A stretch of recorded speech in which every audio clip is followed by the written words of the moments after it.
Emmanuel Macron qui salue donc à l'instant une grande dame de cœur, Fanny Wegscheider. Je pense qu'incontestablement, la plupart des Français que l'on interrogerait au sujet de Bernadette Chirac rappelleraient en premier son engagement évidemment auprès des enfants malades à travers les pièces jaunes. Et vous y revenez pour nous. Il a popularisé auprès des Français, en effet, au-delà de son rôle de première dame, puisqu'elle est à l'initiative de cette opération.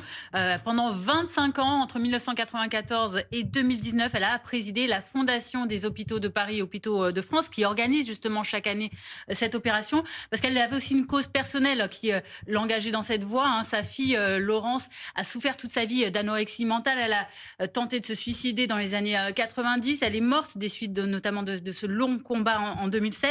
C'est ce qui l'a donc mené ensuite donc à s'engager dans cette opération des pièces jaunes, cette campagne de solidarité annuelle pour collecter des fonds et notamment assurer le financement, la construction, l'équipement de ces fameuses maisons des parents, maisons des adolescents. Elle avait notamment, Bernadette Chirac, participé à la création d'un espace numérique, lecture, jeux pour les adolescents de l'hôpital Necker. Et puis on l'a vu, on va voir des images également d'elle auprès de personnalités justement de tous les milieux, du sport, de la musique. Ça a été notamment le cas du judoka champion olympique David Douillet, la chanteuse Laurie. Là on la voit avec Christian Carambeu ou Josh Jonathan. Voilà, toujours des personnalités autour d'elle pour promouvoir justement cette opération annuelle et ce qui l'a vraiment rendu très populaire, très aimé auprès du grand public français. Merci beaucoup. Merci Fanny. L'opération Pièces jaunes, qui est donc une campagne de solidarité menée chaque année depuis 1989 par la Fondation des hôpitaux de France, dont vous êtes la vice-présidente Anne Barrère. Bonjour, merci d'avoir accepté de réagir ce matin et j'imagine de rendre hommage à Bernadette Chirac qui vient de s'éteindre à 93 ans. Alors d'abord, je vais commencer par dire que pour moi, c'est une nouvelle très triste. Parce que nous avons travaillé ensemble pendant plus de 25 ans. Je ne l'ai pas vue ces derniers mois, mais je l'ai accompagnée ces dernières années.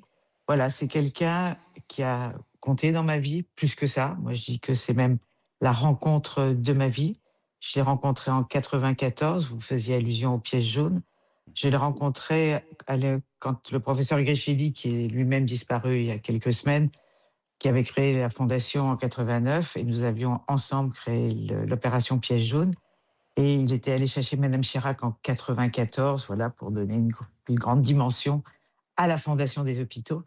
Et elle est arrivée donc 1 an avant l'élection de son mari, avec un projet, effectivement, vous l'avez souligné, qui était important, qui était les maisons des ados pour les enfants, les jeunes filles et les jeunes gens en souffrance. Nous, on avait créé des maisons des parents, des chambres parents-enfants avec Claude Gréchelli.